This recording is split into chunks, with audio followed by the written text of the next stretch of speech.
mama, don't stress your mind. We coming home tonight. Hey, I wanna hear you sing it. Hey, mama, don't stress your mind. Pour la première fois de sa vie, quand on est arrivé aux urgences, on lui a pris 14 tubes de sang. Donc il avait 83 chimiothérapies en tout, réparties en 9 blocs. C'est un véritable tsunami. Bonjour.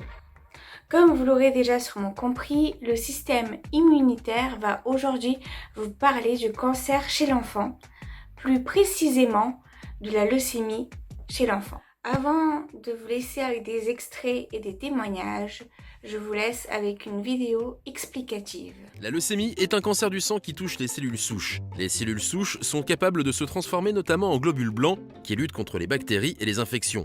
Le cancer va altérer et dérégler le fonctionnement de ces cellules. On distingue deux types. La leucémie aiguë qui se développe très rapidement, les globules blancs sont produits en excès et ne parviennent pas à maturité, ces cellules vont dans le sang et engendrent la leucémie.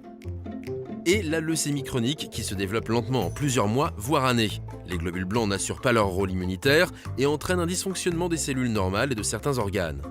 Les symptômes sont, pour une leucémie aiguë, une baisse significative et brutale de l'état de santé avec par exemple l'apparition d'infections comme une angine ou une infection pulmonaire, une anémie, une diminution du taux d'hémoglobine dans le sang qui se traduit par un affaiblissement, des saignements du nez ou aux gencives. Pour une leucémie chronique, les symptômes sont le plus souvent inexistants. Certains patients peuvent toutefois ressentir une grande fatigue. La majorité des leucémies ont une cause inconnue.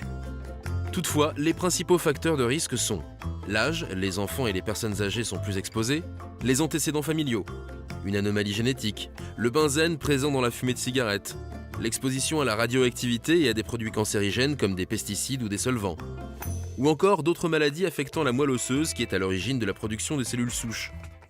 En pédiatrie, les cancers sont complètement différents de ceux de l'adulte.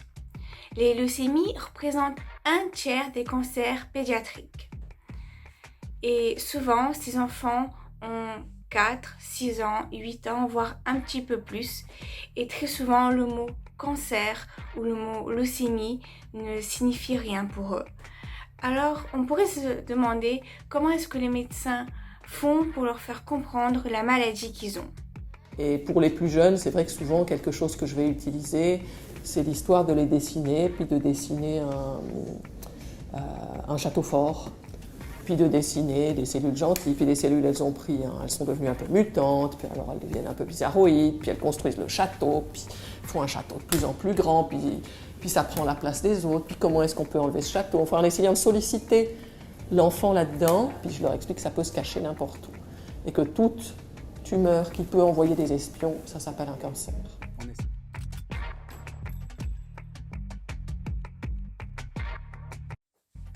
Je vous laisse maintenant avec 2 membres du système immunitaire qui vont vous expliquer pourquoi nous avons décidé de défendre cette cause et les défis qu'elle porte. Bonjour, je m'appelle Katharina, je suis la présidente de l'association Le Système Immunitaire. Donc pourquoi est-ce qu'on a choisi cette maladie et pas une autre? Parce que l'un des membres de la famille de nos coéquipières a été touché par cette maladie.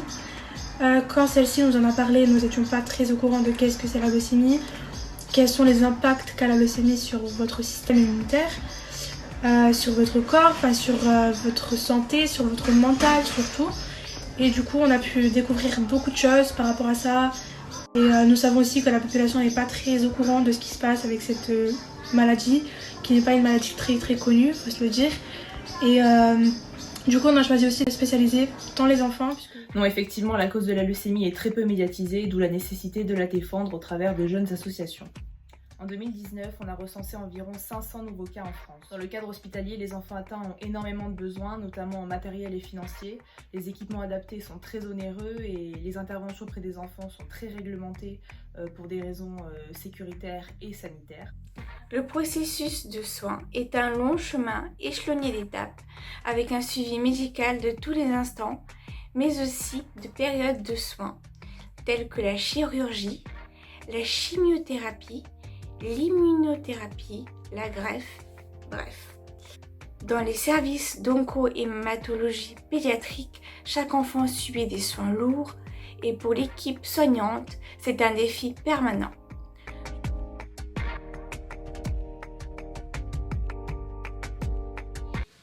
Au-delà de la maladie, la vie de toute une famille se voit bouleversée une fois le diagnostic confirmé et annoncé. Chaque jour est différent, la vie professionnelle des parents est profondément modifiée, la vie à l'école de l'enfant est totalement repensée. Son cancer devient l'unique attention, mais un enfant reste un enfant et ne se résume jamais à sa propre maladie. L'unité d'onco-hémato-pédiatrique des HUG est un lieu de vie unique. Ici, on rit, on pleure, on travaille, on mange, on vit ensemble jour et nuit. Soignants, patients et familles. Dans ces couloirs, au-delà des soignants, se croisent des institutrices, mais aussi des conteuses d'histoires. Je vais gagner ma reine. On est aussi la copine, l'amie, on est aussi la copine qui vient jouer, parce qu'on joue aussi avec les enfants quand on prend du temps. Voilà, donc effectivement, la nuit, les parents ne peuvent pas toujours rester auprès des enfants pour des raisons justement d'isolement protecteur et autres. Donc la nuit, c'est aussi les materner, les aider à s'endormir et être là à tout moment. C'est aussi avoir des fois la petite lumière qui reste la nuit. Ça nous arrive aussi des fois de mettre en place Skype pour qu'ils nous voient avec un système de vidéo avec la salle de soins pour qu'ils nous voient s'ils se réveillent ou même pour s'endormir. On est là, on est présent. L'avenir de ces enfants greffés ou en attente de greffe se trouve ici dans cette poche de sang qui peut venir de sa propre famille, mais aussi d'un donneur en Suisse, en Europe ou ailleurs dans le monde. Si nos caméras sont derrière ces vitres, c'est que les chambres de ces enfants sont ultra protégées. Ces enfants sont immunodéprimés, leur résistance aux virus et bactéries sont quasi nulles, leur fragilité immense.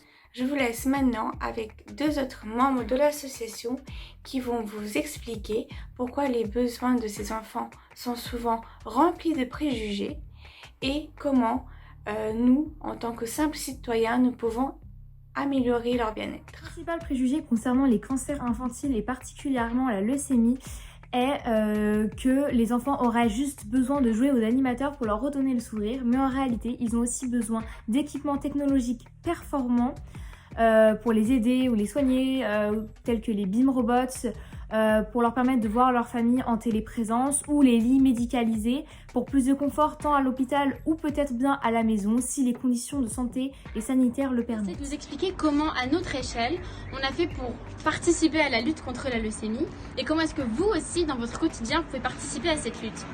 Alors nous, ce qu'on voulait au départ, c'était rentrer en contact avec les malades, essayer de les aider, d'aller sur le terrain en fait. Et on s'est rendu compte que le meilleur moyen d'avoir un impact positif sur la lutte contre la leucémie, c'était d'aider les associations qui étaient chargées de cette lutte-là, comme notre partenaire, la Ligue contre le cancer.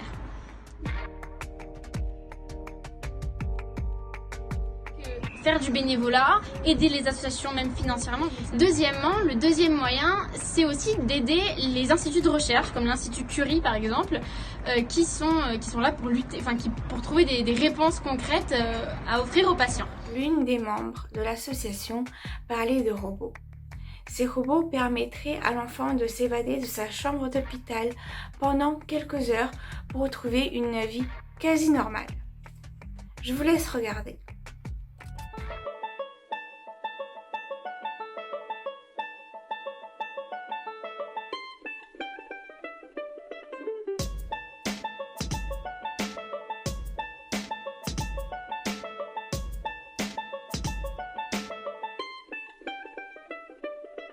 T'es le premier supporter à rentrer. Ok?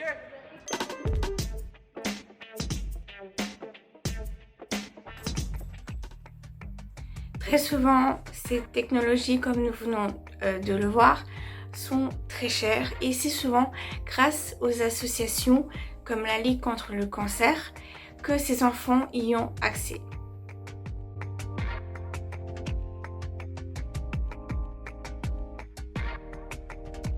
Il y a un jeune Allemand qui a fait une démarche qui m'a sauvé la vie. Ouais. Parfois je me le rappelle, je me dis c'est pas juste la médecine ou l'hôpital qui t'a soigné, c'est qu'il y a une personne qui a fait un don pour toi, qui s'est déplacée, qui est allée à l'hôpital et qui a eu ce prélèvement, qui m'a sauvée et que si je suis là, c'est grâce à lui. Il y a 3 ans, en 2016, Léa a été diagnostiquée d'une leucémie et elle a reçu 24 transfusions sanguines et plaquettes.